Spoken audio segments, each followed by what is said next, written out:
Now the next slogan, number 16, right? Number 16? 16. The four practices are the best of methods. There are four special practices that we can use to work with our difficult situations, okay? Now, the first practice is to gather the accumulation of merit. You have to understand this slogan. When you say it, when you after this teaching, right, you're going to memorize the 61 slogans. Are you going to memorize 61 slogans and then remember every day? Every day, remember every day. Put in your phone. Boop. Oh, which slogan? Oh, yeah, the four practices are the best of method. What is four practice? They're not good. They're not good. You have to be careful. Now, I'm going to say today, four practice. The first is accumulation of merit. Ask yourself, where does your happiness come from? Where do your positive qualities come from? They come from having a kind mind. Kind mind. So the best way to accumulate merit is through the preliminary practice.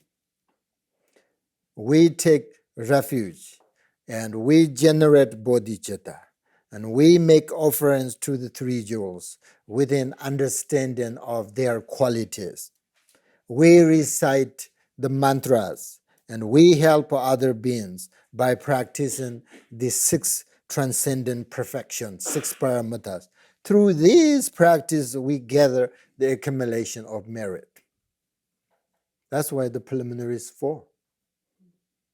Accumulate merit. If we don't accumulate merit, it's very hard to purify our obscurations, negative emotions.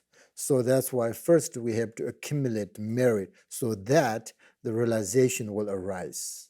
Because there is no obscuration if we accumulate merit, refuge, bodhicitta, offerings, recite the mantras, helping others, all these things, practice the transcendent, perfection. That's through this kind of practice we can accumulate merit. Number one. Second practice is purification of negative karma. Purification of negative karma, the root of not only the harms we cause each other, but also our own suffering and obstacles, is that in the past we have had impure motivations and we accumulated non-virtues through our body, our speech, and mind. As a result of this, difficulties occur. So we can purify this through the purification with the four powers. The one good thing, a good quality of negativity is that it can be purified. Even though you killed 1,000 people, you can purify that negative karma. Definitely you can. You can make that negative karma, but you can also purify that negative karma through your practice. So remember, we practiced last night. I taught you a little bit about purification last night, and we practiced, right?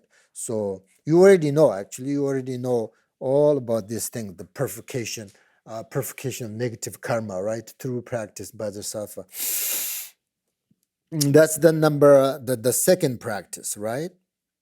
And then third practice is to make a commitment.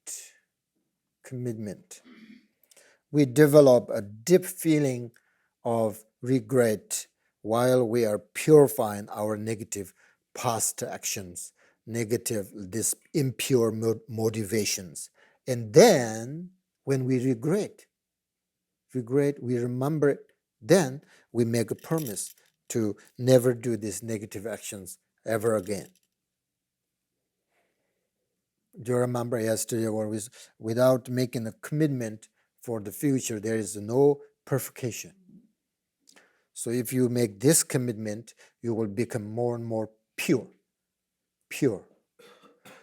And eventually, then you can purify all your negative actions completely. So the third is the commitment. So whenever you remember this slogan and you remember these things, right? Accumulate merit, and then purify negative karma, and then commitment. And the fourth practice is to take refuge in the Lama. Lama means teacher. Teachers are very important. We pray to the three jewels, Buddha, Dharma, and Sangha, which is actually the Lord Buddha. The Buddha is Dharma, Buddha is Sangha, Buddha is Buddha. We always pray, right? Take refuge in Buddha, Dharma, Sangha, but actually only Buddha. Everything's Buddha.